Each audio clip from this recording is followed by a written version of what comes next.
Presidenti i Republikës së Shqipërisë zhvilloi një vizitë në konsullatën e përgjithshme të Republikës së Shqipërisë në Ulqen, ku u prit nga kryetari i komunës së Ulqinit, Genci Nimanbegu, ministri për të drejtat e njeriut dhe pakicave në Maltëzi, Fatmir Gjekaj, si dhe kryetari i Këshillit Kombëtar të Shqiptarëve në Maltëzi, Faik Nika.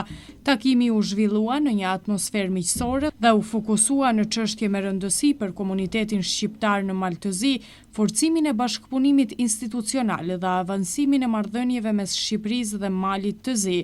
Gjatë bisedimeve u theksuar rëndësia e ruajtjes së identitetit kombëtar, gjuhës, kulturës dhe traditave shqiptare, si dhe mbështetja e vazhdueshme për shqiptarët në Maltëzi.